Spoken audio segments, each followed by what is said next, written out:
kasih setia Tuhan sungguh luar biasa dalam kehidupan kita. Kita boleh jumpa lagi kembali dalam kasih karunia Tuhan yang luar biasa. Dan ibadah raya yang kedua, kita boleh akan menikmati cinta Tuhan yang luar biasa, akan menikmati hadirat Tuhan. Dan kita masih akan dilayani oleh Om Henry dalam khotbah sebentar, dan saya percaya ada pesan Tuhan yang disampaikan kepada kita semua pada sore hari ini. Kita akan memulaikan ibadah kita sore hari ini. Satu dalam doa untuk membuka ibadah kita sore hari ini. Mari kita berdoa. Terima kasih Tuhan untuk kemurahan-Mu yang lebih dari hidup yang Engkau terus anugerahkan bagi kami. Sepanjang minggu pemeliharaan-Mu luar biasa. Sepanjang minggu kami melihat cinta Tuhan yang luar biasa. Bahkan kami merasakan kemurahan-Mu yang luar biasa Tuhan. Kau terus anugerahkan bagi kehidupan kami. Kami tiba di hari perhentian hari ini Tuhan. Kami mau datang memuji dan memuliakan nama-Mu ya Bapa. Terus sebabnya sucikan hidup kami, layakan kami Tuhan. Kami menghadap hadirat-Mu yang kudus Tuhan. Kami minta ampun untuk semua salah, dosa dan pelanggaran kami. Biar kelayakan perkenanan-Mu Kau anugerahkan bagi kami Tuhan. Kami percaya ada kuasa dalam ibadah hari ini Tuhan. Ada mujizat yang Tuhan kerjakan dalam kehidupan kami. Semuanya hanya tentang Engkau Tuhan. Hormat, pujian dan kemuliaan kami berikan kepada-Mu ya Tuhan. Segenap hati kami, tubuh, jiwa dan roh kami bahkan fokuskan. Kami beri yang terbaik kepada-Mu Tuhan. Kami percaya kami akan mendengarkan pesan Tuhan sebentar. Kami akan terus menguatkan iman percaya kami dalam pengiringan kami kepada-Mu Tuhan. Itulah sebabnya untuk bungkus kehidupan kami semua. Kami percaya tidak ada roh lain selain Roh Kudus yang ada di tempat ini. Melingkupi setiap kami yang ada, terlebih khusus para pelayan-pelayan-Mu Tuhan. Kami adalah tinggal dalam urapan Tuhan. Kami akan beribadah. Kami membuka ibadah pada sore hari ini. Di dalam nama Bapa, Putra dan Roh Kudus. Di dalam nama Tuhan Yesus Kristus. Haleluya.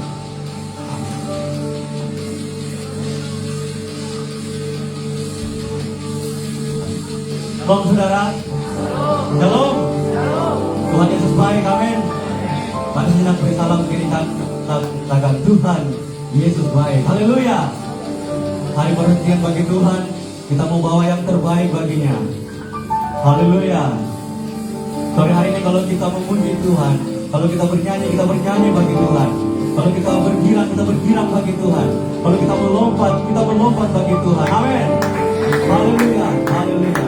Mari fokuskan hati dan pikiranmu Bapak Ibu Saudara. Haleluya. Kami datang sore hari ini ya Bapa, dengan hati yang rindu akan menerima-Mu ya Tuhan. Membawa korban syukur Dia, membawa sembah kami hanya bagi-Mu ya Raja.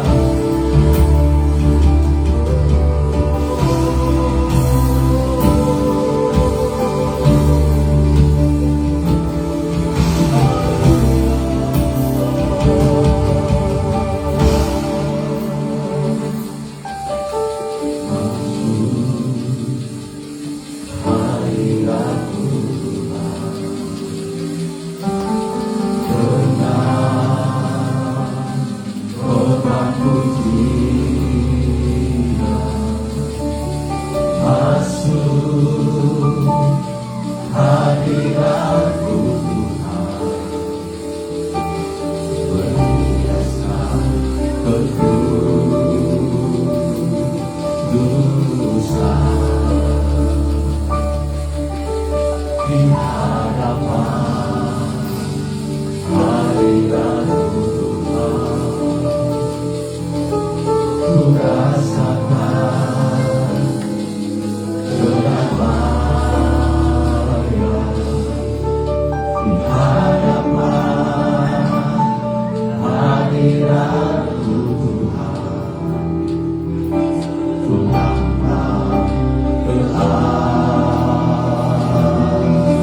melihat setiap kami Tuhan yang datang sore hari ini.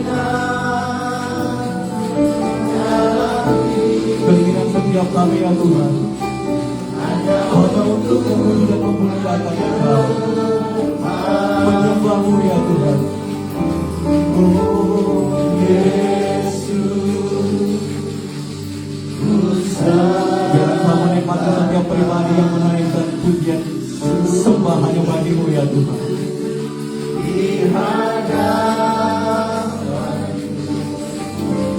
Dan hadirat Tuhan menjadi bagian setiap kami sore hari ini. Sukacita-Mu Tuhan menjadi bagian kami sore hari ini. Lagi nyatakan, oh Yesus, Engkau berikan hati pribadi yang rindu akan Engkau Tuhan. Sambil mengangkat kedua tangan menyatakan, Di hadapan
Yesus Kristus.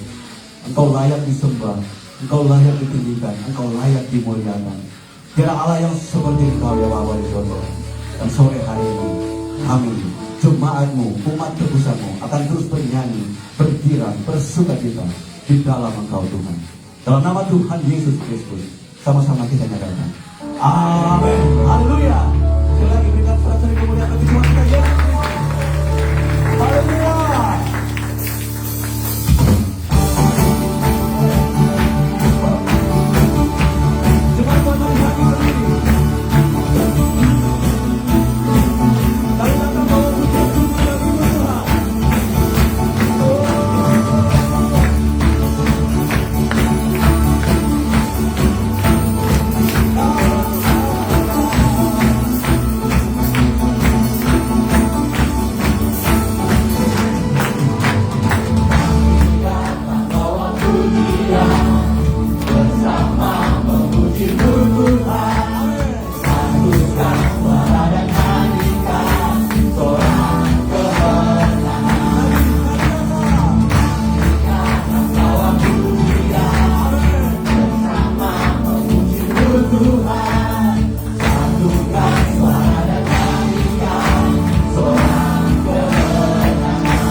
Mari semua kita nyanyi haleluya.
Tiba saatnya kita akan mendengarkan kebenaran firman Tuhan.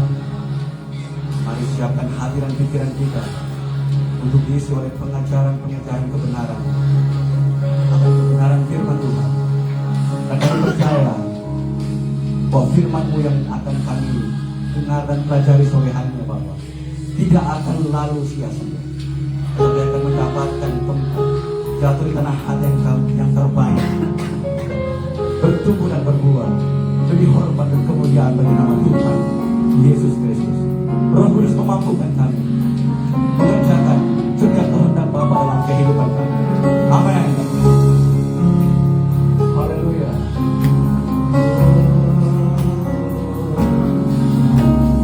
Roh Kudus hari di sini, pribadi yang menawan dan suci.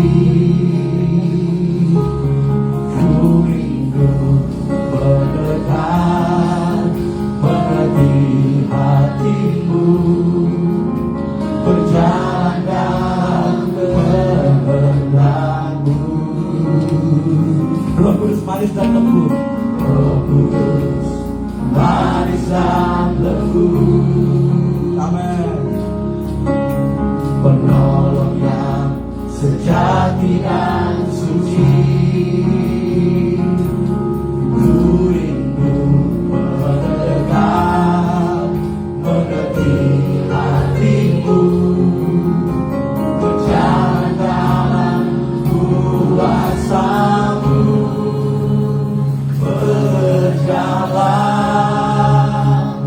ya Roh Kudus, berkatalah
sedang mengerjakan seluruh kehendak Bapa dan Kristus di atas muka bumi itu.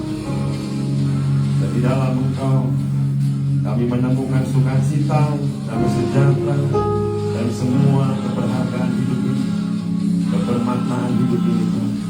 Roh Kudus, kami menyambut kehadiran-Mu. Tinggikan Kristus di tengah-tengah kami. Nyatakan isi hati Bapa, ubahkan pola pikir kami.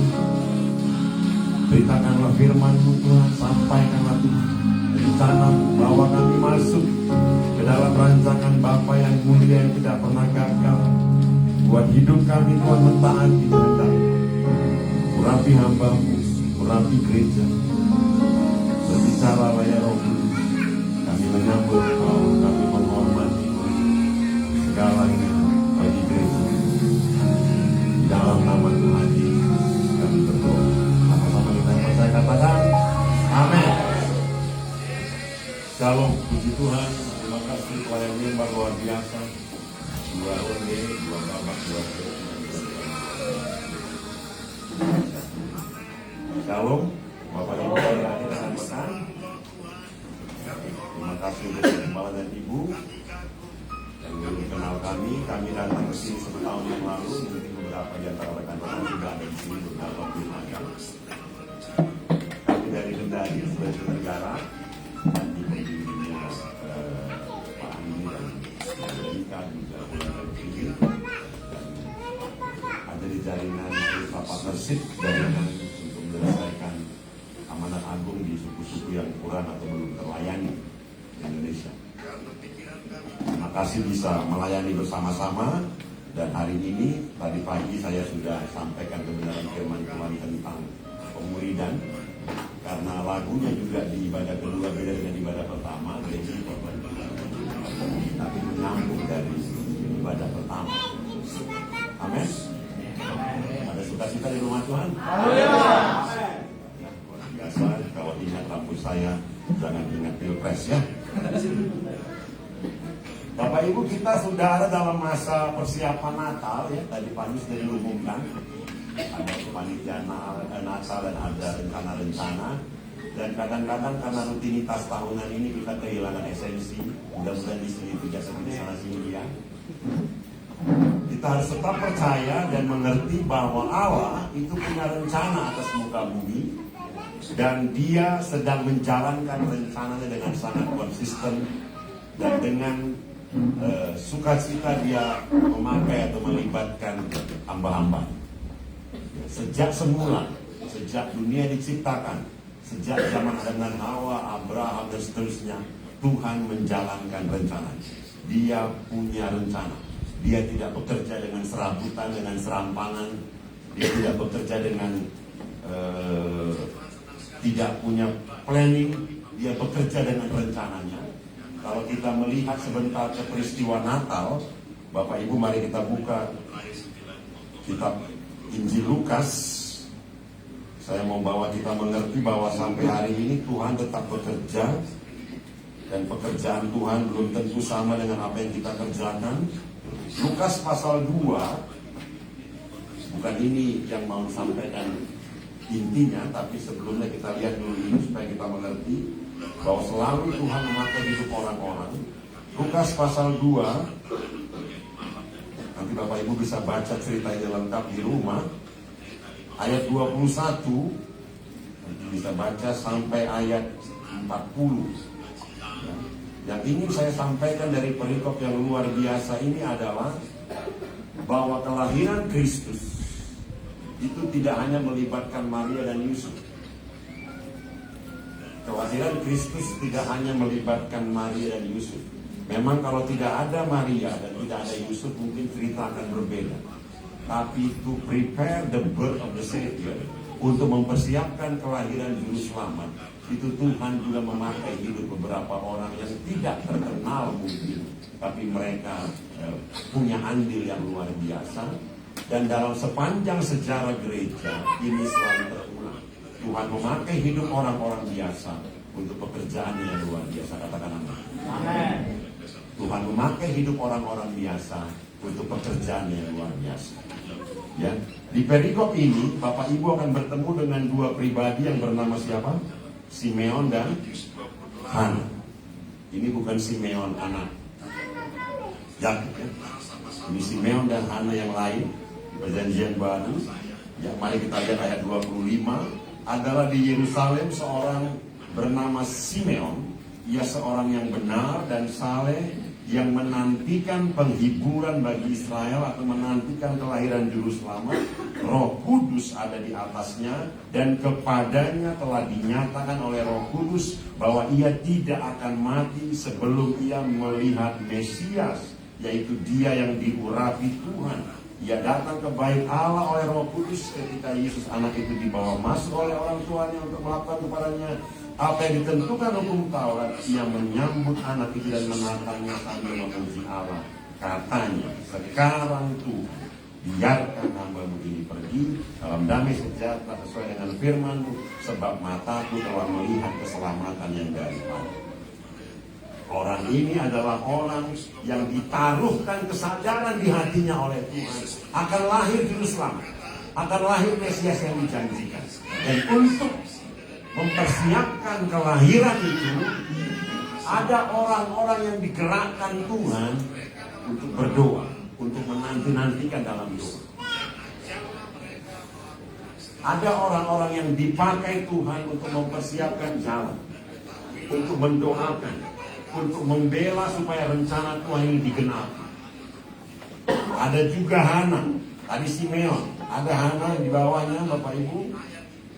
Mari kita lihat ayat 36, lagi pula di situ ada Hana, seorang nabi perempuan, anak Fanuel dari suku Asyer, sudah sangat lanjut umur. Ya, jadi bukan berarti lansia tidak bisa dipakai Tuhan ya. Sesudah kawin dia hidup 7 tahun lamanya bersama suaminya. Sekarang dia janda, berumur 84 tahun, seumur dengan ibu saya. Dia tidak pernah meninggalkan bait Allah, siang malam ibadah dengan puasa dan doa. Ini milik GPDI. Dan pada ketika itu juga datanglah ia ke situ dan mengucap syukur pada Allah dan berbicara tentang anak itu kepada semua orang yang menantikan kelepasan untuk Yerusalem. Simeon dan Hana, entah bagaimana caranya mereka mendapat keyakinan iman akan ada Juru Selamat dilahirkan, Mesias yang dijanjikan akan lahir. Dan untuk itu terjadi, kami harus ambil bagian, saya harus ambil bagian untuk mendoakan rencana Tuhan yang terjadi. Saya bukan orang yang melahirkan Mesias, saya bukan orang yang menikah dengan ibu yang melahirkan Mesias, tapi saya digerakkan Tuhan untuk berdoa bagi kelahiran Mesias. Dan Tuhan adalah Tuhan yang mencatat dengan rapi keterlibatan hamba-hamba. Dia bukan Tuhan yang melupakan andil umat. Oke, peristiwa kelahiran Kristus itu luar biasa. Sedikit cerita. Bapak Ibu, kita percaya firman Allah menciptakan alam semesta. Alam semesta diciptakan oleh kuasa firman, amin. Dan Yesus adalah firman-Nya. Kalau kita belajar alam semesta, orang-orang astronomi itu, ya, di ITB di kampus kami ada jurusan astronomi. Katanya kalau masuk jurusan astronomi ada 2 kemungkinan. Yang pertama sangat mengagumi Tuhan, yang kedua jadi ateis. Karena sangat sulit untuk memahami betapa besarnya alam semesta. Sangat sulit untuk bisa memahami betapa besarnya alam semesta. Bapak Ibu bisa cari di YouTube video klip tentang besarnya bintang-bintang dan besarnya galaksi-galaksi. Tapi ini sedikit cerita. Kita ada di tata surya ya. Ada matahari, ada bintang di sini namanya matahari, betul ya? Matahari lebih besar dari semua planet. Amin. Kita pernah terus SMP SMA semuanya. Dan ada banyak bintang. Bintang adalah benda langit yang bercahaya. Di galaksi kita, Bima Sakti ini, atau Milky Way Galaxy ini, ada banyak bintang. Nah, salah satu bintang yang terbesar namanya VY Canis Majoris, VY Canis Majoris. Dan kalau diukur diameter bolanya, karena bintang itu kan seperti bola, kita lihat bintang seperti ketuhanan yang Maha Esa, tapi sebenarnya bentuknya itu bola. Diameter bolanya 2,8 miliar kilometer. Oke, 2,8 miliar kilometer. Dan kalau Bapak Ibu naik pesawat Boeing 737 mau putar satu kali bulatan bola bintang terbesar ini, kita butuh waktu 1100 tahun. Berapa tahun? 1100 tahun. Jadi Bapak Ibu lahir, mati, lahir lagi, mati lagi, lahir lagi, mati lagi. Belum selesai satu kali keliling. Iseng sekali Tuhan itu ya. Kenapa saya bilang iseng? Karena hampir semua orang tak pernah lihat ini bintang. Buat apa diciptakan? Buat Tuhan senang. Ada banyak ciptaan Tuhan yang tidak pernah dinikmati manusia. Kenapa diciptakan? Ada dia suka menciptakan. Suka dia. Dan dia Tuhan yang Maha Esa. Kenapa harus minta pendapat saudara? Betul? Kita sudah lagu dengan suka-sukamu Tuhan, tapi pas giliran Tuhan bilang ini kehendakku, suka-sukaku Tuhan gitu ya. Nah bintang ini Bapak Ibu yang 2,8 miliar kilo ini, saya mau ceritakan ini supaya Bapak Ibu mengerti alam semesta yang sangat besar.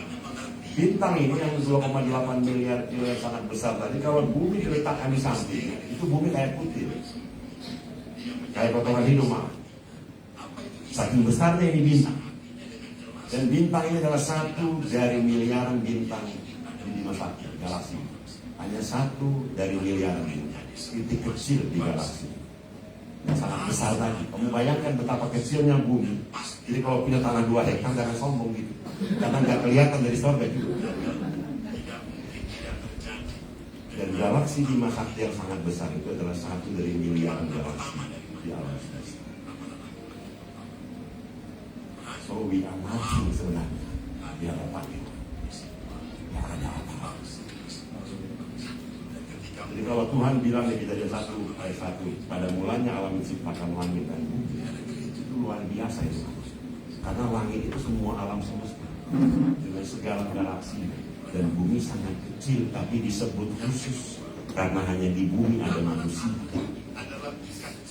Ciptaan yang berharga yang akan jatuh ke dalam dosa dan ditebus dengan pengorbanan Kristus yang luar biasa.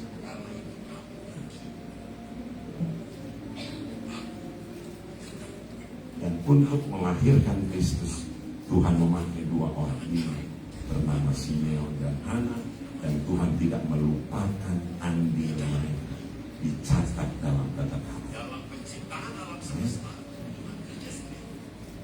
Bapak Ibu mau nama kita dicatat dalam kata-kata? Kerjakanlah kehendak Bapa. Jangan kehendak sendiri. Karena Dia hakim satu-satu. Hanya penilaian Dia yang sah. Kita bisa dikoprokin manusia, dianggap berhasil. Tapi kalau Tuhan bilang nih.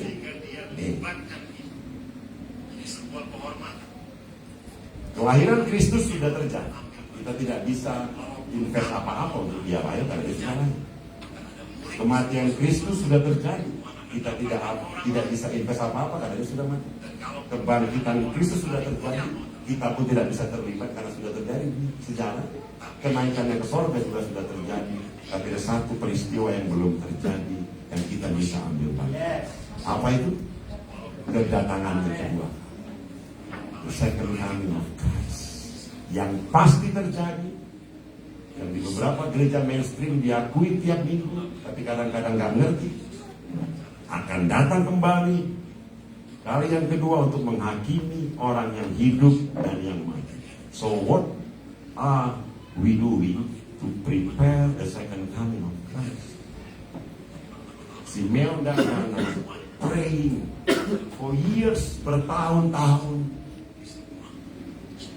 Sehingga ketika Tuhan Yesus dibawa ke bait suci, bayi yang hanya ya mungkin 50 cm, 3,5 kilo, Allah yang menciptakan alam semesta lahir jadi bayi merah, itu luar biasa Bapak Ibu.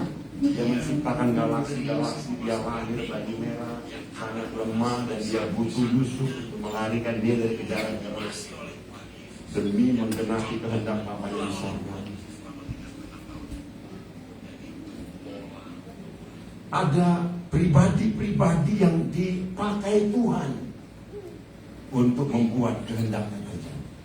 Ada pribadi-pribadi yang digerakkan Roh Kudus untuk ambil. Itu sudah terjadi. Kematian Kristus misalnya. Bapak Bapak Ibu ingat berapa kali Tuhan Yesus bilang ke murid-murid, aku akan mati? Injil Matius mencatat berapa kali? 4 kali. Di Markus 3 kali, Lukas 3 kali. Dan apa yang dibuat murid-murid ketika mereka tahu Yesus akan mati? They do not. Mereka tidak percaya ini orang, guru, nabi yang luar biasa ini akan mati. Dia bisa usir setan, dia bisa redakan badai, dia bisa sembuhkan orang gila. Tak mungkin dia mati. Dia Mesias yang dijanjikan, dia pasti pahlawan superhero mirip Spider-Man. Yesus bilang, aku akan mati, dan mereka tidak bingung. Kalau kita percaya pada firman Allah, kita harusnya bertindak. Bukti iman adalah tindakan. Ibrani 11 bilang motivated by faith. Karena iman maka Henok begini. Karena iman maka Abraham begini. Karena iman maka Nuh begini. Karena iman maka Musa begini. Karena mereka percaya pada firman Tuhan yang diucapkan Tuhan oleh para nabi, mereka bertindak. Karena iman pada kelahiran Kristus, Simeon dan Hana bertindak. Mereka berdoa. Berdoa itu tindakan. Berdoa itu pekerjaan. Karena murid-murid tidak percaya Kristus akan mati, mereka tidak tahu, tidak lakukan apa-apa. Tapi ada seorang perempuan yang kita tahu menuangkan minyak arwas, betul? Mari kita buka Bapak Ibu Matius 26. Nanti kita akan landing di pemuridan ya. Ini pengantarnya dulu ya. UUD 45 pembukaan.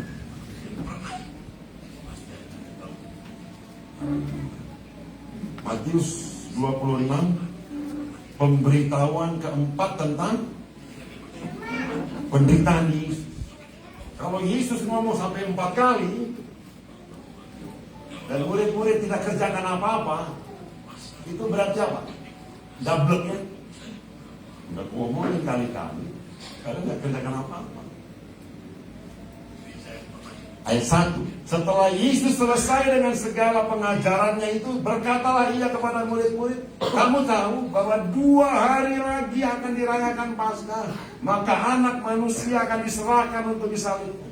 2 hari lagi, ini limit waktunya makin pendek, makin sempit. What will you do?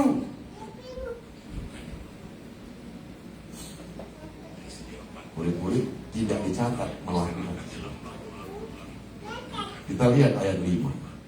Ketika Yesus berada di Betania, di rumah Simon si kusta, datanglah seorang perempuan kepadanya membawa sebuah buli-buli kualam berisi minyak wangi yang mahal. Dicurahkannya ke atas kepala Yesus yang sedang duduk makan. Ini ganggu orang makan, orang lagi enak makan ikan bakar di mata. No.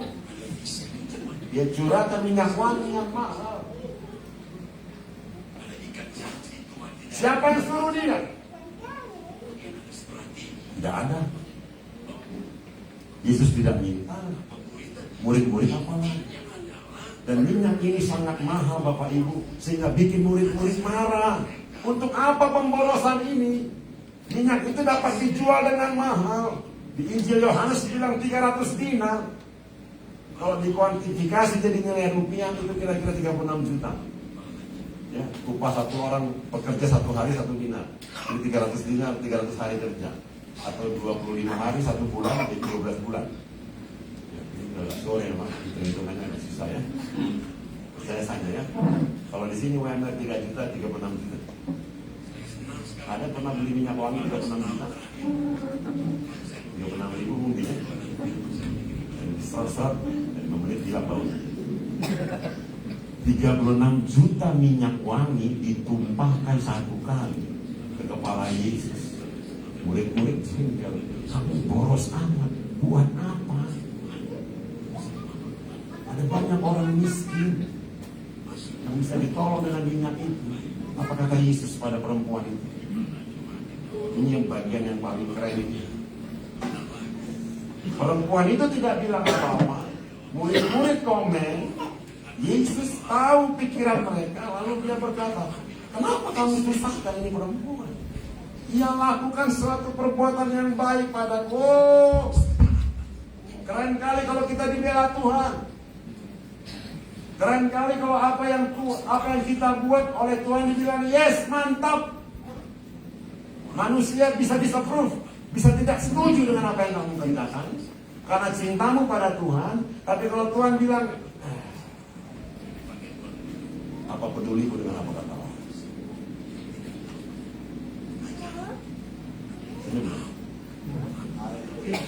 Amin. Saya mau ajak kita peduli dengan rencana Allah. Kenapa?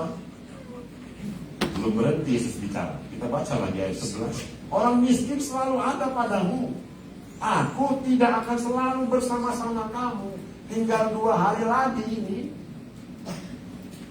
Murid-murid sudah dengar, tinggal 2 hari lagi. Dengan mencurahkan minyak itu ke tubuhku, ia membuat apa? A preparation for my persiapan untuk penguburan. Perempuan ini percaya Yesus akan mati dan orang mati pasti dikubur. Karena dia percaya she did something upon her faith. Karena dia percaya dia lakukan sesuatu. Aku percaya juru selamatku akan mati demi hidupku dan aku siapkan penguburan. Dan dia berikan sesuatu yang berharga. Karena cintanya pada Yesus, dia beri yang berharga. Minyak wangi yang luar biasa. Dan karena imannya pada firman Kristus, dia bertindak. Terserah orang mau bilang apa, aku tidak peduli. I will do based on my faith to this word. Dan Bapak Ibu tahu tidak ada orang yang sempat meminyaki mayat Yesus kecuali perempuan sebelum Yesus mati. Karena begitu Yesus mati, perempuan siapkan rempah-rempah, minggu pagi mereka datang. Yesus keburukan. Sudah tidak ada mayat di situ. Terlambat.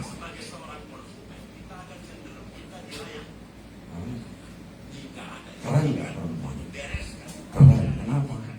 Tuhan Yesus bilang, sesungguhnya di mana saja Injil diberitakan di seluruh dunia, apa yang dilakukannya akan disebut juga untuk mengingat dia, termasuk di bumi. Tuhan mencatat ketaatan hamba-hambanya lewat berbuat.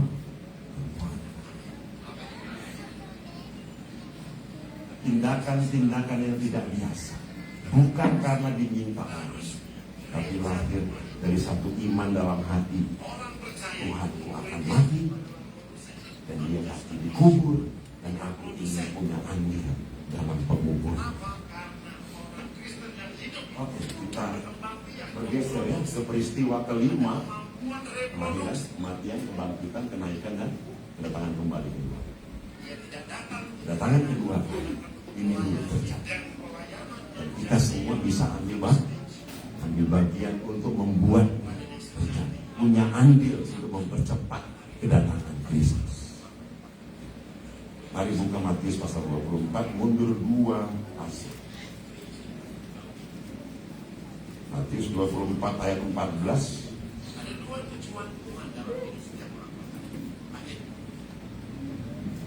Saya bacakan bagi kita. Dan Injil kerajaan ini akan diberitakan di seluruh dunia menjadi kesaksian bagi semua bangsa. Sesudah itu barulah tiba kesudahannya atau kesudahan zaman. Barulah tiba kedatangan Kristus kedua kali. Ketika Injil kerajaan sudah diberitakan di seluruh dunia, sudah jadi kesaksian bagi semua bangsa atau kata etna, atau dalam bahasa asli yang lebih pas bagi semua suku bangsa.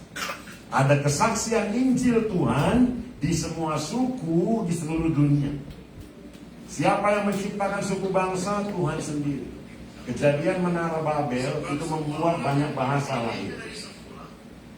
Tidak termasuk bahasa roh. Untuk menjadi serupa dengan gambaran supaya sampai saudara umurnya mandek. Itu kejadian Menara Babel, ngerti ya? Keras kepalanya manusia. Emang ini selalu keras kepala ya? Tuhan bilang lewat Adam, Tuhan bilang lewat Nuh, beranak cucu, bertambah banyak, penuhi bumi. Sebelum jatuh ke dalam dosa, ada kata-kata taklukan itu. Setelah jatuh ke dalam dosa, kata-kata itu dicabut, mandat itu. Tapi waktu ini keluar dari Bahtera, kejadian 9 ayat 1, Tuhan mengulang mandat yang sama. Perintah yang sama. Apa? Jangan cucu bertambah banyak, penuhi lagi. Nah kalau bumi mau dipenuhi, kita harus berserak tuh. Harus pergi kemana-mana. Kejadian 9 ya, kejadian 11. Harusnya yang keras kepala ini nggak mau kemana-mana, nggak mau berserak, mereka mau kumpul. Kita bikin menara sampai ke langit. Kita mau cari nama. Selalu begitu. Kadang-kadang juga gereja begitu, bukan di sini, tapi di sana sini. Disuruh apa, yang dikerjakan apa. Yang disuruh apa, yang dikerjakan apa. Itu makanya akhirnya Tuhan kacaukan dengan berbagai bahasa. Diserakkan Tuhan mereka. Dan nanti semua bahasa itu akan kumpul di hadapan tahta Kristus di wajah. Apa yang Tuhan scatter di kejadian 11, Tuhan gather di wajah. Tuhan bertanggung jawab.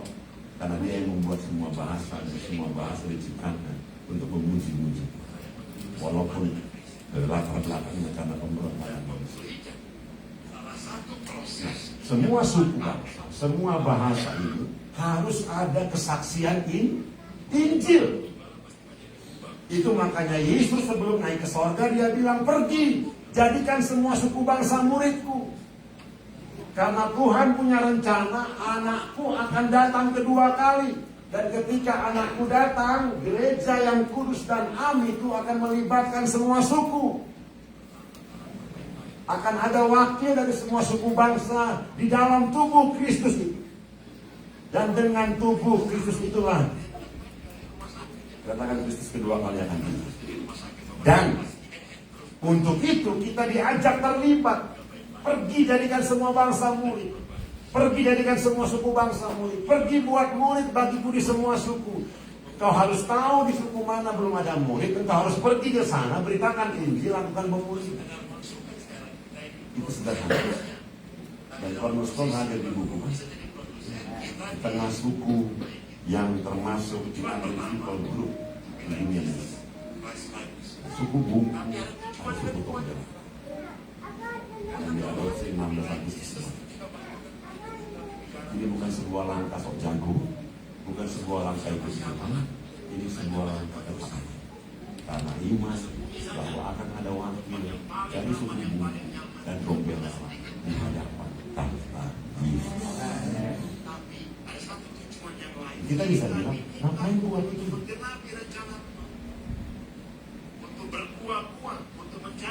Pak Gembala bisa bilang kita urus aja gereja supaya di PDI. Tidak usah diurusin. Itu masalahnya nanti. Bisa diisi uang, nama-nama pokok doa. Kita urus saja gereja yang normal. Tapi apa yang dikerjakan perempuan tadi yang menumpahkan minyak, apa yang dibuat Simeon dan Hana itu normal atau tidak normal? Itu tidak normal, tidak biasa. Itu makanya orang-orang protes. Kalau kamu kerjakan yang biasa, orang-orang akan kasih jempol. Kalau kamu kerjakan yang tidak biasa, mungkin jempolnya terbalik. Dedikasi kita kepada Tuhan karena iman seringkali melibatkan tindakan-tindakan yang tidak biasa. Betul? Nuh kan orang gila, dia bangun bahtera di atas gunung. 100 tahun dia harus menerima cat begini kan dari orang-orang sebangsanya. Karena hampir 100 tahun tuh bahtera dibangun lamanya. Apa yang kamu bangun di sini? Hujan kayak apa yang bisa menenggelamkan bumi sampai nanti kita punya bahteramu bisa berlayar. Tapi mau kerjakan dengan istri, anak-anak dan menantu. Selesai. Apa yang terjadi? Turun hujan. Sebelum turun hujan apa yang terjadi? Masuk sepasang-sepasang binatang. Siapa yang panggil mereka? Ada grup WA. Bahtera sudah keluar, mari masuk. Kita sudah digunting, bentar lagi hujan. Ada yang panggil siapa?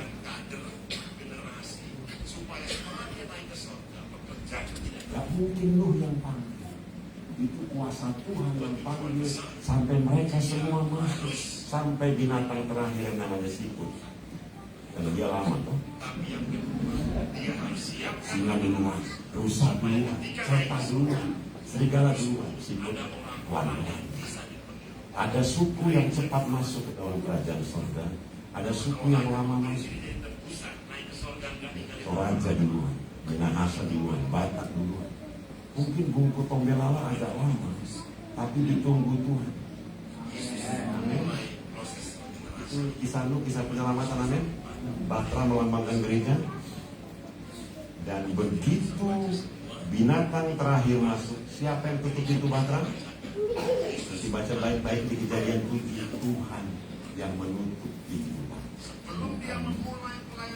Tuhan yang paling tahu semua binatang sudah masuk atau belum. Tuhan yang paling tahu semua suku sudah ada murid atau belum. Ketika suku terakhir yang belum terjangkau, bisakah kami welcome Kristus akan datang. Zaman ini, bila zaman ini lalu, pada hari kiamat, sangka Allah. Tugas Nuh membangun Batra. Tugas Tuhan menarik semua binatang. Tugas kita membangun gereja dalam pengertian bukan gedung. Pekerja-pekerja yang siap untuk memulihkan. Tugas kita memberitakan Injil. Tugas Tuhan menarik orang-orang dari semua suku.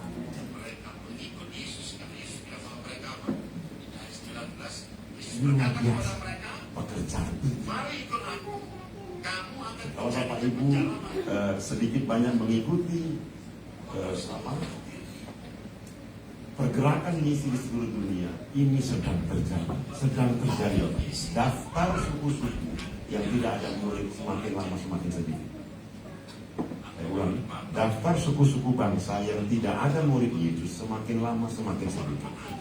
Ini sedang menuju cleansing, akan dihapus. Ada banyak orang-orang yang bukan dari agama kita yang hari ini datang pada Yesus. Bapak Ibu ada di sini, ada di kota, di kabupaten yang dipercaya Tuhan ada 2 warisan rohani, Bungku dan Tombelala. What must we do? Apa yang kita harus lakukan? Mari kita buka Yohanes pasal 15 ayat 16. Ini baru intinya, tadi pendahuluan. Namanya pengkhotbah 1. Tidak ubah. Yohanes 15 ayat 16, mari kita camkan ini. Bukan kamu yang pilih aku, kata Tuhan, tapi aku yang pilih kamu. Amin. Bukan kita yang pilih juru selamat yang pilih kita. Dan aku telah menetapkan kamu, sudah keluar SK-nya, kamu pergi dan hasilkan buah, dan buahmu itu tetap, supaya apa yang kamu minta kepada Bapa dalam namaku diberikannya kepadamu. Jadi kita ini dipilih Tuhan, ditetapkan untuk go out, pergi dan bear fruit, menghasilkan buah, dan buah itu remain, tinggal tetap, ada terus, tidak hilang. Itu ketetapan Tuhan bagi orang percaya, bagi para murid. Mereka ditetapkan untuk pergi, untuk menghasilkan buah. Ini buah apa? Apakah ini buah roh? Galatia 5:22-23. Atau buah apa? Saya percaya ini bukan bicara tentang buah roh, tapi ini bicara tentang buah jiwa. Buah orang-orang yang dimenangkan, yang dilayani, yang dimuridkan lewat kehidupan kita. Tinggal tetap ada. Dan mereka terus bertambah. Bapak Ibu tahu perumpamaan tentang penabur ya? Ada berapa jenis tanah? 4 ya? Ada tanah makam, tanah kapur, ada tanah apa? Pinggir jalan, tanah yang kedua berbatu-batu, yang ketiga semak duri, dan yang keempat yang baik. Di mana buah ada? Hanya di tanah yang baik. Di mana tanaman tumbuh? Tanah pertama tidak. Tanah kedua tumbuh cepat, mati cepat. Tanah ketiga tumbuh, berakar, tapi tidak berbuah karena digencet sama semak. Apa itu semak? Kata Tuhan Yesus. Semak ada 3. Kekhawatiran, tipu daya kekayaan, dan keinginan-keinginan yang lain. Apa?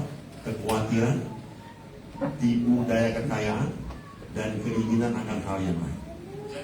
Nah, ini yang bikin rusak nih jemaat. Ya. Yang keempat, tanah yang baik, berapa kali buahnya? 30, 60, dan 100 kali. Apa yang saya mau sampaikan? Kalau gereja dipenuhi dengan orang tanah baik, itu meledak. Meledak. Tapi sering sekali pendeta itu dibikin agak banyak ubahnya karena model yang ketiga. Ini bukan pesan gembala ya. Ini cuma disampaikan saja dari mimbar. Ada banyak yang model tanah ketiga tapi nggak di sana sini. Nggak hilang dari gereja, tapi bikin masalah. Konseling terus, doakan, pulih, masalah lagi, konseling lagi. Kenapa? Banyak khawatirnya, ngurusin kekayaan dan keinginan-keinginan yang lain. Ini model tanah nggak berbuah, tapi nggak hilang, tapi digencet semak. Apa tadi kata Yohanes 15? Aku beritakan kamu pergi untuk menghasilkan.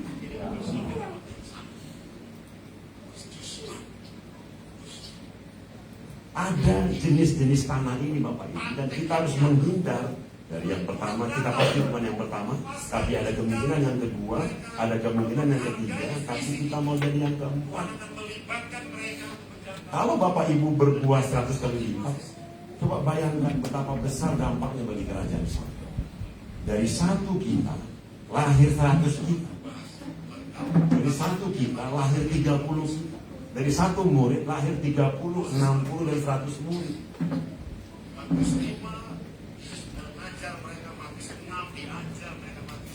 Karena kuasa Roh Kudus, karena pertolongan anugerah Bapa. Tapi kita dipakai untuk melahirkan lebih banyak orang percaya.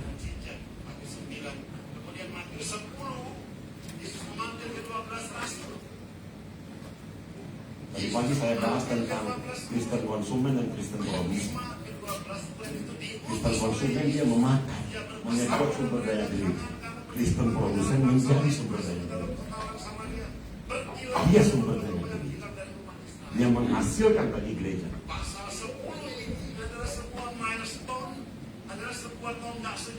Ketika Tuhan Yesus bilang, kamu pergi, kamu jadikan semua bangsa murid, itu ada kandungan sebuah keyakinan bahwa kalau kamu berjalan dalam ketaatan pada firman-Ku, kamu bisa berbuah.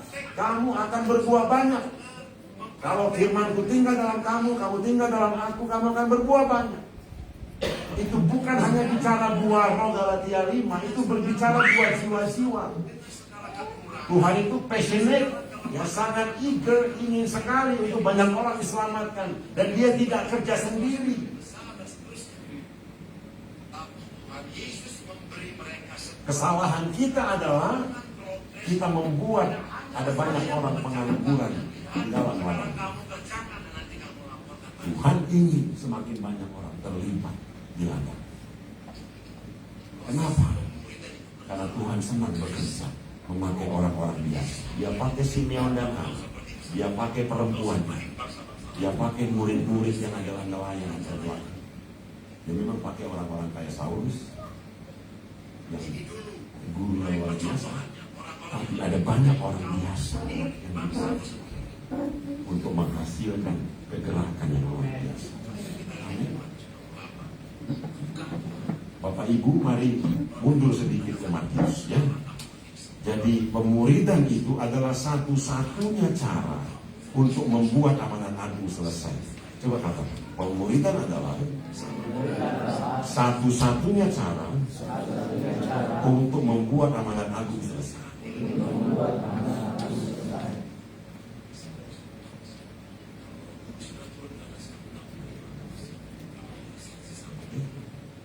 Matius 4, 18-22. Ibu lupakan dulu makan malam di meja ya. Karena Memang belum ada. Matius 4, 18-22. Sebelum Yesus memulai semua pelayanannya, dia tahu persis apa prioritas.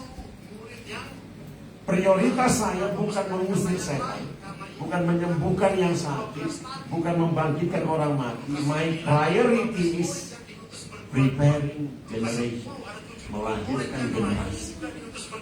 Kader, mempersiapkan orang yang akan melanjutkan estafet pelayanan, membangkitkan generasi yang bisa mengerjakan apa yang saya kerjakan. Masalah adalah yang sering terjadi, Matius 9 ya 37-38, tuayan banyak, pekerja sedikit. Jadi prioritas kita bagaimana melahirkan pekerja, jangan berantem tentang tuayan. Yang sering terjadi kita berantem tentang tuayan, pekerja nggak dipersiapkan karena yang kita dituai orang lain lagi. Senyumnya kok pahit gitu ya. Itu ilustrasi kolam merah, kolam hijau kan. Kolam merah itu pemancingnya banyak, ikannya sedikit. Jadi yang dipancing teman kita pancing ulang. Nah, kolam hijau itu ikannya banyak, pemancingnya sedikit. Jadi ikannya bilang, pancing gua dong. Nggak ada mancingin gua. Tahu kan kolam merah sama kolam hijau? Kolam Kristen dengan kolam beda. Kolam situ-situ terabai. Karena nggak ada yang mau masuk kolam itu karena banyak buayanya.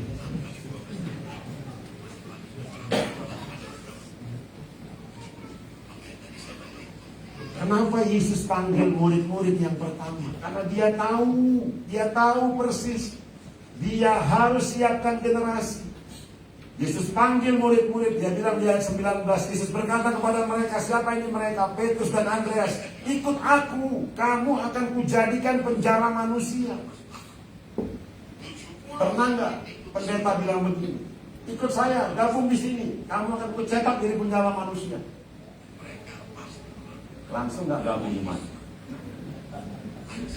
Bahaya ini, saya mau diubah. Saya mau enak-enak di sini, mau dengar firman, mau dengar lagi.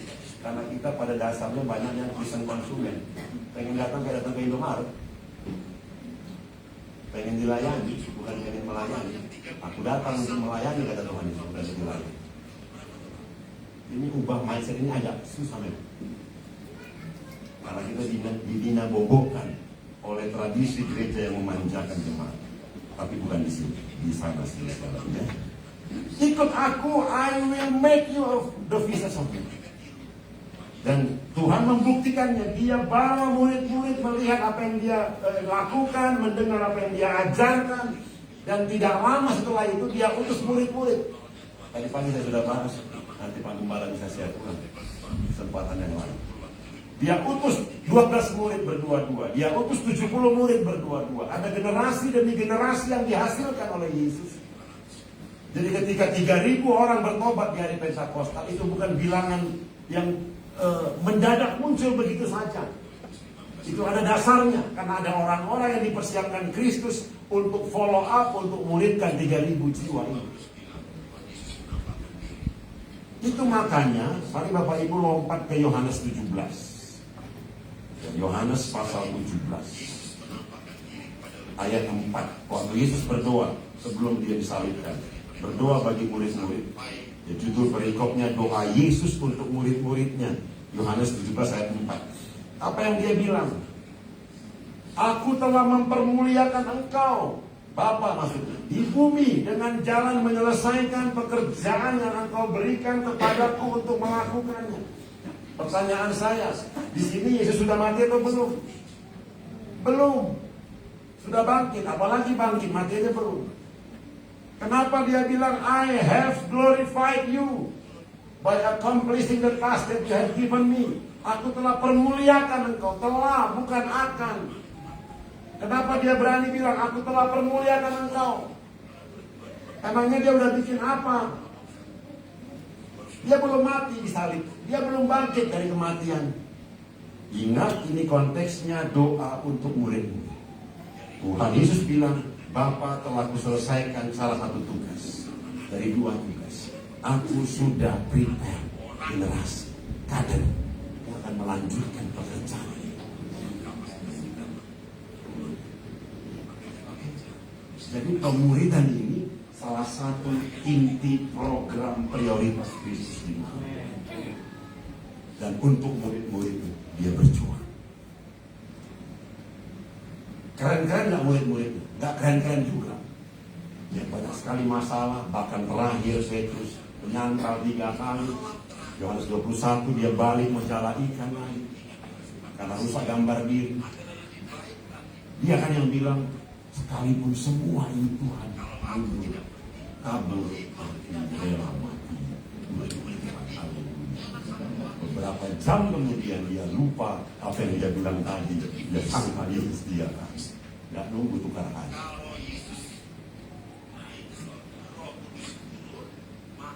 Ditinggalkan Tuhan atau ditemui Tuhan pulang? Ditemui Tuhan. Kenapa Yesus tanya? Simon anak Yohanes, apakah kau mengasihi aku lebih daripada mereka semua? Itu pertanyaan pertama. Pertanyaan kedua berubah sedikit. Apakah kau mengasihi aku? Ada lagi daripada mereka semua. Karena kan Petrus jatuh. Aku akan tetap itu Tuhan walaupun mereka semua kabur. Tuhan bilang, kau mengasihi aku lebih dari mereka semua? Masih berani ngomong kau mengasihi aku lebih dari mereka semua? Kemarin kan kau sangka ya? Pertanyaan menyindir sedikit itu. Petrus tahu dia mau. Engkau tahu Tuhan aku mengasihi kau. Dan gak ada lagi bilang lebih dari mereka semua. Tidak berani ngomong ini. Karena dia sadar memang dia gagal.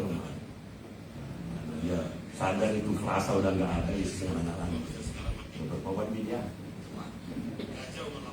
Jangan selalu bilang saya lebih sungguh-sungguh.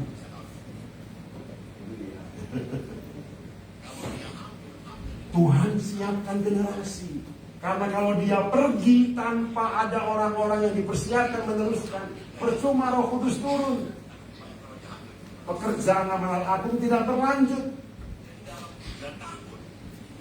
Itu yang dibilang Gamaliel waktu orang-orang mahkamah agama menyidang Petrus dan Yohanes. Nanti kita lihat aja, kamu gak usah hambat-hambat mereka. Kita lihat kemarin ada si Yudas, ada si ini, dia bikin keonaran, dia mati, pengikutnya bubar. Kita lihat aja nanti kalau orang ini bagaimana. Kalau dia punya pekerjaan ternyata berlanjut, jangan sampai kita yang menentang Tuhan. Jangan kamu hambat. Kita lihat aja kalau dari Allah akan berlanjut, kalau dari manusia akan mati, akan selesai, akan finish, nggak akan berkelanjutan ke pekerjaan. Jadi bukti di pekerjaan Tuhan dia berlanjut, dia roll over. Apa yang dilihat Daniel lihat di penglihatan, apa yang dilihat Nebukadnezar di penglihatan, lepas batu kecil, tapi kemudian dia bergulir semakin besar, merontokkan patung, kemudian jadi itu pekerjaan. Start small, but not end small. Dimulai dari kecil, tapi tidak terlalu kecil. Amin. Kita semua dimulai dari satu sel zigot di rahim ibu, tapi keluar kan nggak satu sel zigot, kan? Keluarnya besar, dan makin besar setelah itu kita pekerjaan. Kejadian kita saya pengen jiwa benar-benar gereja dia bisa dimulai dengan 2-3 orang, tapi dia tidak akan bertahan dengan 2-3 orang. Amin untuk manusia. Mungkin awalnya tidak ada orang asli buku pembelaan di sini, walaupun ada satu saya tahu, tapi itu tidak boleh berani. Harus terus berkuliah. Bapak Ibu mau dipakai Tuhan.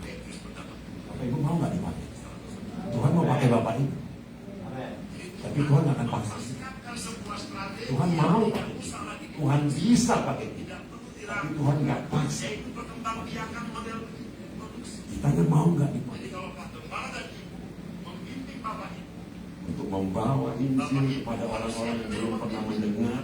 Tidak hanya membawa Injil. Kalau ternyata mereka oleh pekerjaan Roh Tuhan mau percaya, mereka kita bimbing. Bukan semua harus dibikin Pak Gembala. Yesus membimbing murid-murid yang 12. Murid-murid yang 12 membimbing yang 70. Yang 70 membimbing generasi ketiga. Dan kemudian mereka membimbing 3.000 orang yang percaya di hari Pentakosta. Kalau semua dibimbing Tuhan Yesus, kebayang kisahnya. Ada lapisan generasi demi generasi pekerja yang dihasilkan. Papa saya lahirkan saya. Waktu saya punya anak lagi kan nggak mungkin papa saya yang ngurus anak saya. Saya yang ngurus anak saya. Waktu anak saya menikah punya anak lagi, ya dia yang ngurus anak. Saya cuma senang-senang aja gendong-gendong sedikit. Tapi karena saya yang ngasih pokoknya, nanti bisa BP saya. Kenapa banyak pendeta yang jadi penang gara-gara tua? Gara-gara jadi tua, gara-gara pernah tua? Karena dia kerjakan semua from A to Z. Dari mulai jadi asal sampai jadi pengkhotbah dan kolektor. Jemaat mana? Konsumen di Indomaret. Kalau gini gereja nggak kemana-mana ini.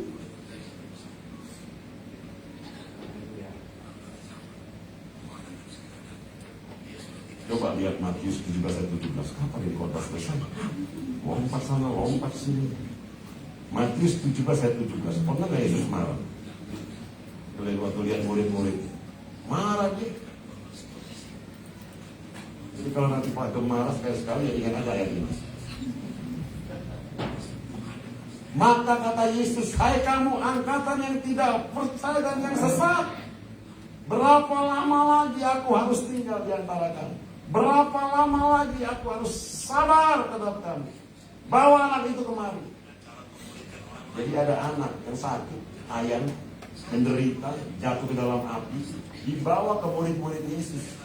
Yang 9, 3 lagi dibawa Yesus naik, melihat Yesus dimuliakan di atas gunung. Yohanes, Yakobus dan Petrus. Nah yang sisa 9 kedatangan pasien orang sakit ayam sama papanya, minta dilayani, nggak bisa, gagal, nggak keluar setan. Yesus turun ya. Murid-murid yang 3 sih enak kan, di atas gunung Yesus dimuliakan, foto-foto situ selfie. Tapi yang 9 ini ketiban masalah ini. Dan ternyata nggak keluar setannya, kena marah pun sama Tuhan Yesus. Enak jadi yang 3 ya, jalan-jalan nggak kena marah. Kenapa Yesus marah? Karena dia memang punya tujuan utama, siapkan kader. Gak cuma bikin kelompok supaya rame-rame, foto bersama. Dia siapkan pekerja, dia siapkan orang. Kamu berapa lama lagi harus dibimbing? Sudah kubimbing kemarin, sudah kutunjukkan contohnya, kok nggak bisa? Jadi kemarahan itu, kejengkelan itu lahir dari sebuah passion yang besar untuk melihat mereka bisa melakukan apa yang saya lakukan. Yohanes 14:12. Kalau kamu percaya kepadaku, kamu akan lakukan pekerjaan-pekerjaan yang aku lakukan, bahkan yang lebih besar. Amen.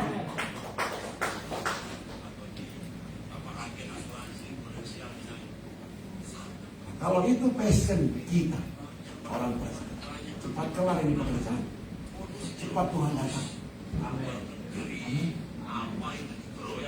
Jadi mari Bapak Ibu, tempatkan diri.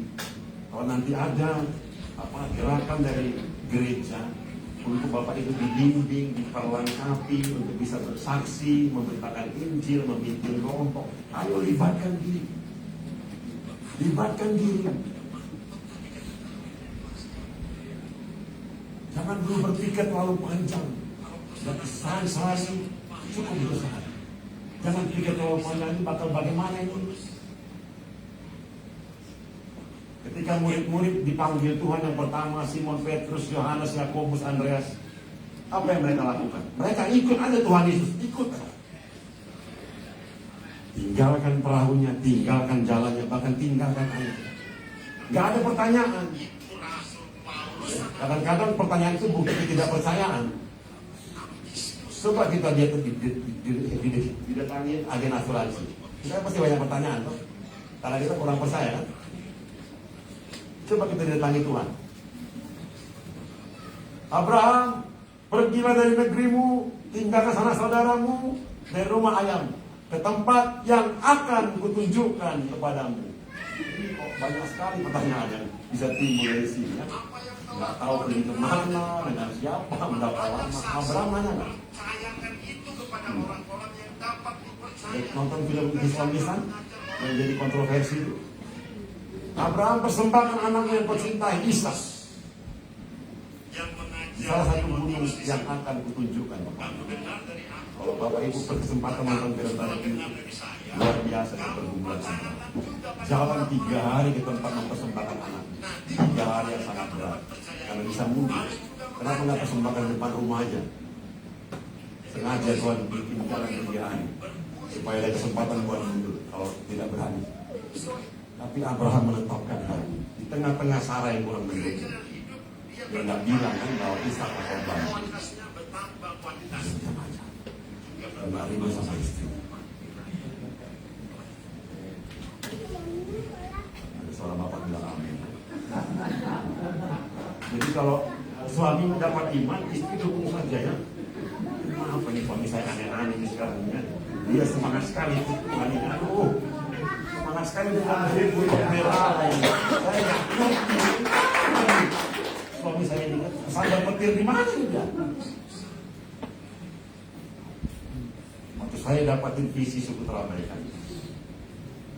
Saya bilang sama Tuhan, Tuhan kalau kau bicara sama saya, tolong bicara sama istri saya dulu. Karena ini agak susah dijelaskan. Saya akan lakukan bagian saya sebagai suami. Saya akan jelaskan, but Tuhan tolong bicara juga sama dia.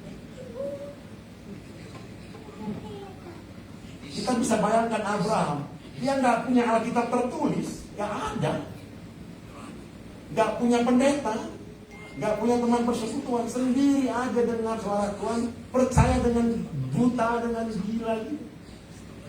Dan dia betul-betul percaya. Keren sekali tuh orang tua. Ya kan? Kita sekarang punya Alkitab, berbagai versi, berbagai sumber, tinggal dibaca, nggak bisa juga. Ada banyak pendeta, hamba Tuhan, penuh urapan, segala macam, ada komsel, PD. Abraham nggak punya semua kemewahan kekristenan itu. He is alone, but he choose to obey God with all his. Ada banyak risikonya. Ayo kita tempuh resiko itu karena kita percaya. Amin. Untuk buku dan pembelaan ini ada banyak resiko Bapak Ibu. It's not a popular decision. Bukan keputusan yang populer, yang terkenal, yang umum. Tapi ayo kita tempuh.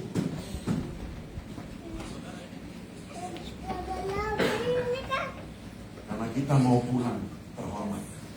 Tidak ada.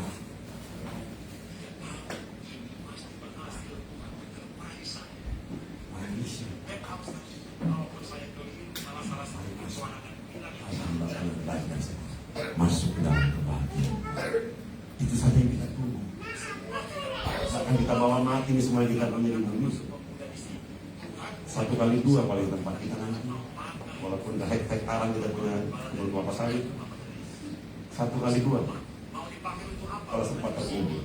Kalau jatuh naik pesawat, sudah selesainya Samudra Raya. Paling keluarga dapat langsung miliaran. Tapi nanti dikatakan kita menghargai Tuhan dengan luar biasa. Dan dilibatkan Bapak Ibu dirimu di pemulihan, amin. Nanti Pak Gembala dan Ibu akan ceritakan, kita akan kolaborasi. Tapi yang pasti bumbu pembelaan itu Yesus, melawan itu Yesus, dan Yesus akan dinyatakan lewat kita. Yuk kita mati.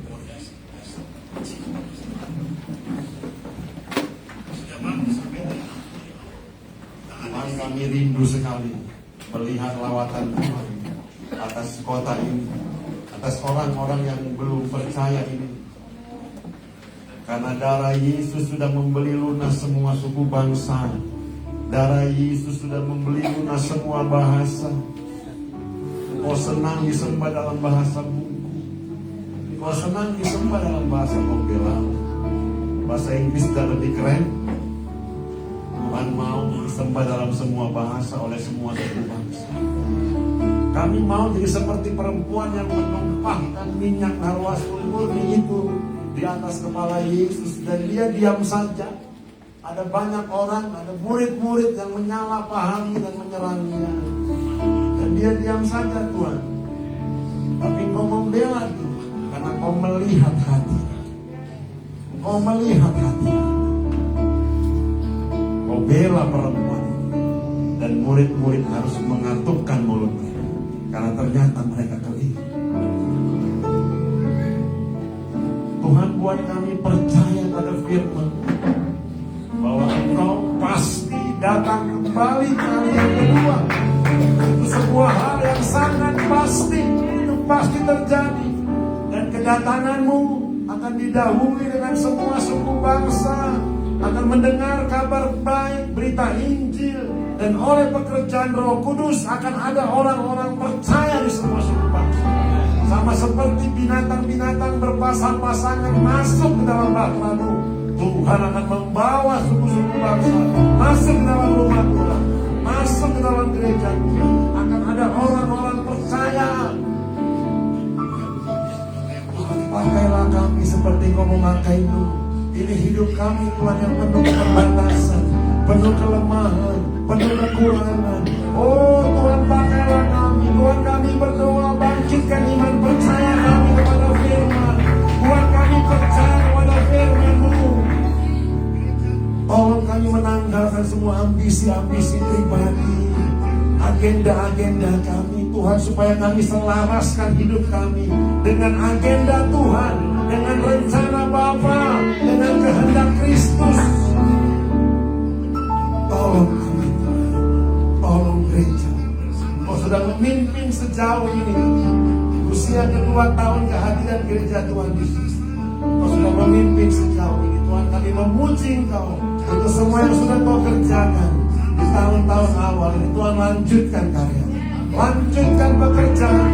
Tuhan, kami mengikut Tuhan dengan sederhana, dengan penuh percaya bahwa Engkau tidak pernah mencelakakan kami. Tuhan, kami tidak curiga padamu, tapi kami percaya padamu. Engkau Tuhan yang sempurna, rancangan-Mu sempurna, pasti jadi, pasti berhasil. Terima kasih Bapa. Beri kami hati yang haus dan lapar. Beri kami hati yang percaya kami akan berbuah banyak. Kami mau jadi tanah yang baik, yang berbuah 30, 60, bahkan 100 kali lipat, untuk hormat dan kemuliaan nama Tuhan. Terima kasih Bapa. Terima kasih.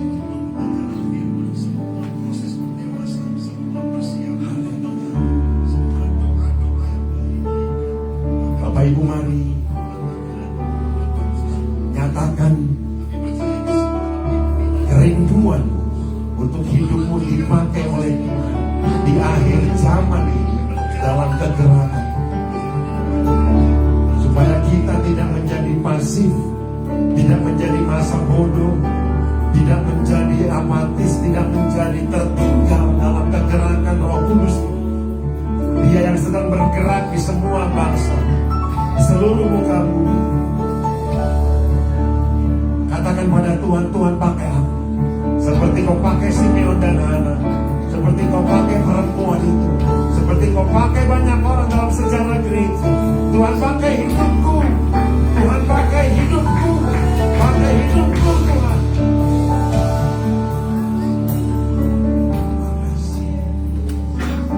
Terima kasih Bapa. Terima kasih.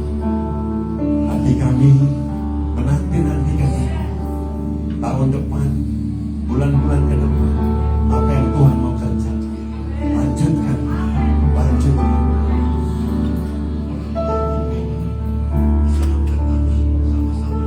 Demi nama Tuhan Yesus.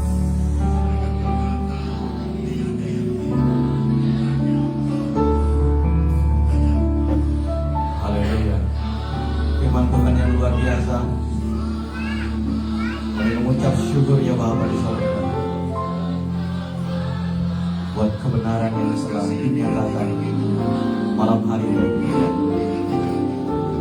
mengubahkan mindset kami. Dan biar Roh Kudus Tuhan yang akan menguatkan, memampukan, memberikan kami keberanian untuk mengerjakan amanat agung, mengerjakan panggilan Tuhan. Dan biar setiap hal yang kami kerjakan hanya untuk kemuliaan nama Tuhan Yesus Kristus. Dan kerinduan kami, bungku dipenuhi kemuliaan demi hormat bagi mulia Tuhan. Haleluya. Terima kasih ya Tuhan. Terima kasih ya Tuhan. Tiba saatnya kami akan membawa korban syukur. Berkenan Tuhan sisi kudusnya persembahan yang kami akan bawa. Kami bawa dengan hati yang bersyukur, dengan kerelaan yang boleh dipakai untuk pekerjaan Tuhan di tempat. Dan setiap kami yang menabur, setiap kami yang membawa persembahan, kami pasti diberkati. Terima kasih ya Bapak, dalam nama Tuhan Yesus Kristus. Haleluya. Amin. Terima kasih saudara di tempatnya. Untuk persembahan yang akan dibawakan ke depan, dimulai dari sisi sebelah kiri, lalu di bagian tengah, dan terakhir di bagian kanan. Segala puji syukur hanya bagi Tuhan.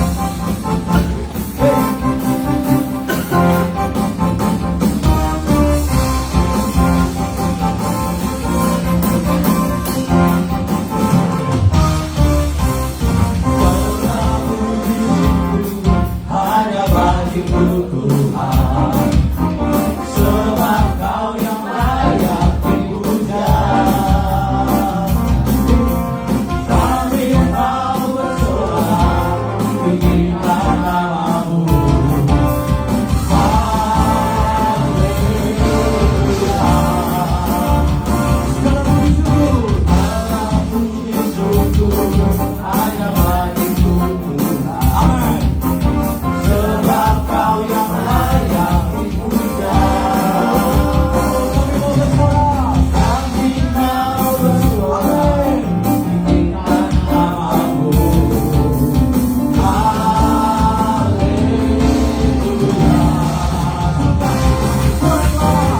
Sorakkan haleluya, sorakkan haleluya, haleluya.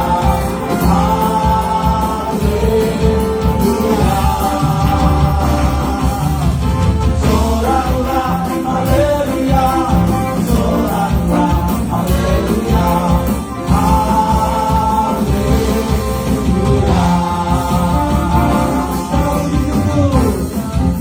Syukur hanya bagi Tuhan, sebab Kau yang layak dipuja. Kami mau bersorak, tinggikan namamu. Haleluya. Lagi segala puji syukur, amin, hanya bagi Tuhan, sebab Kau yang layak, dipuja. Kami mau bersorak, tinggikan namamu.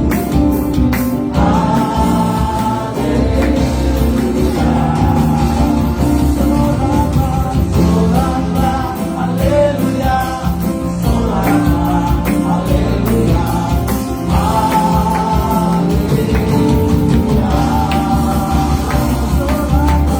Soraklah haleluya, soraklah haleluya,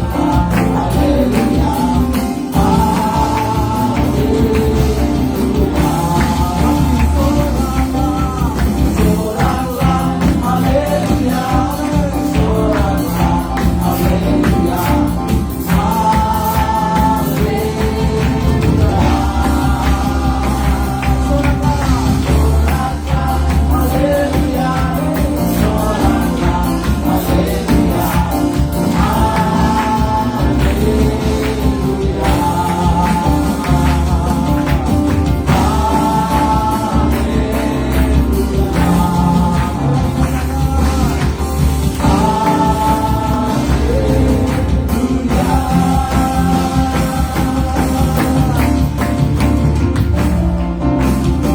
Haleluya.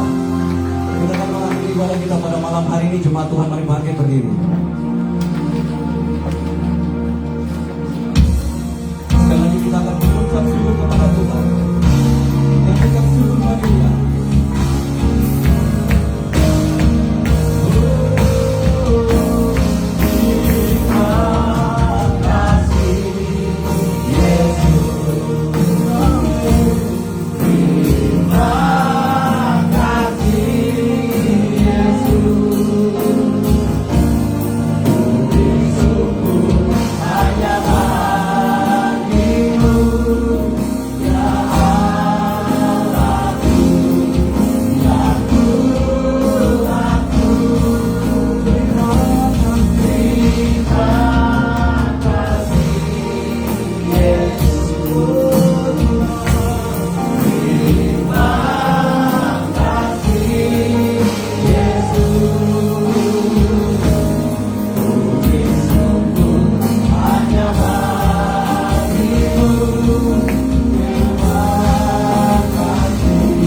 Syukur terima kasih kami kepada Engkau Yesus Kristus Tuhan kami, yang sudah melawat kami melalui ibadah raya kedua malam hari ini ya Bapa.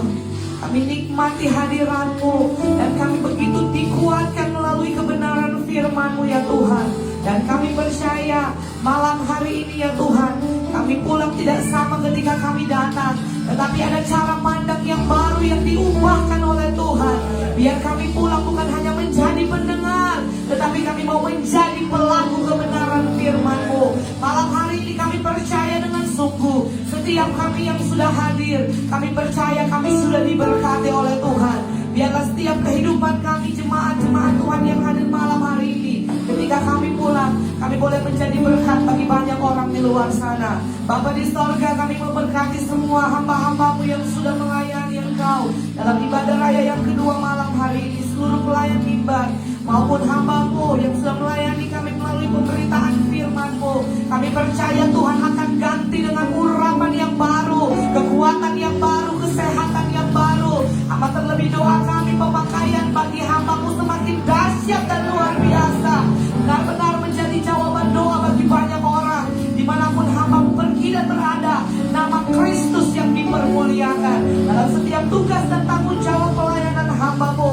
Kami percaya Allah yang selalu menyertai dan membela pelayanan hamba-Mu bersama dengan keluarga. Bapa di sorga, malam hari ini di penghujung ibadah kami mengangkat tangan dan hati kami, memberkati bangsa yang kami kasihi.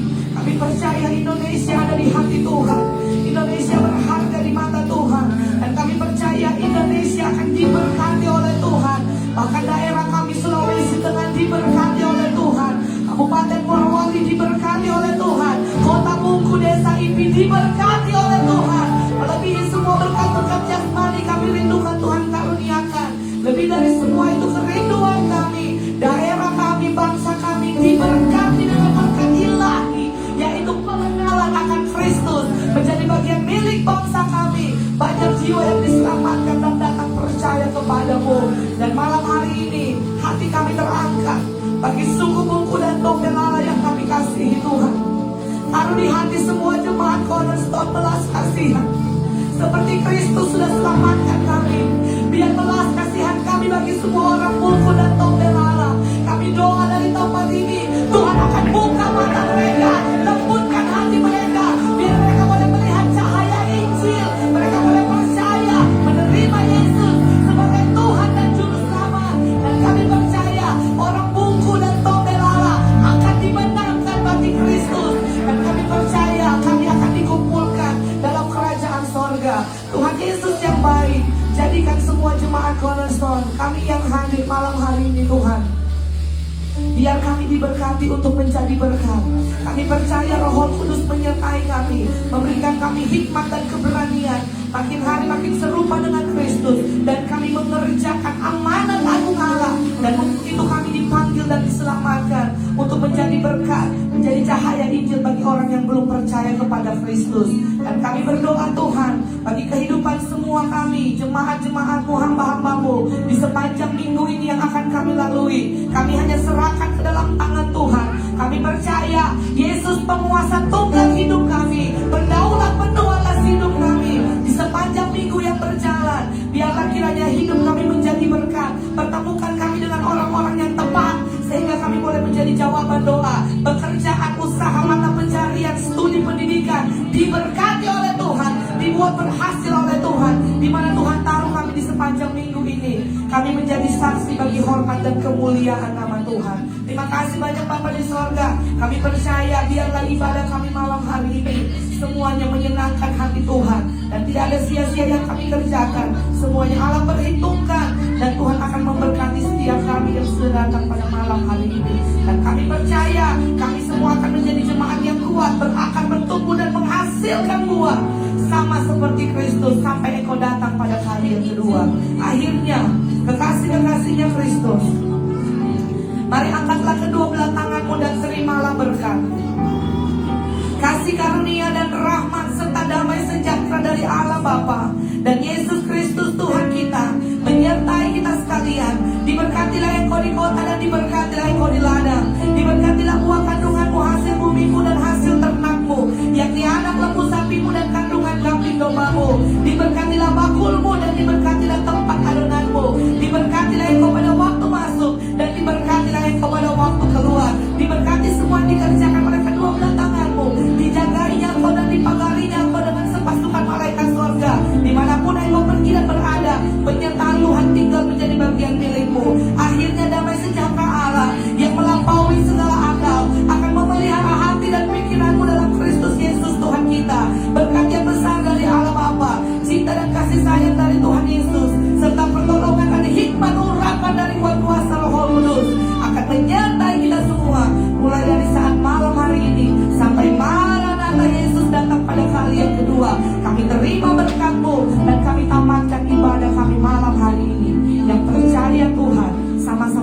katakan,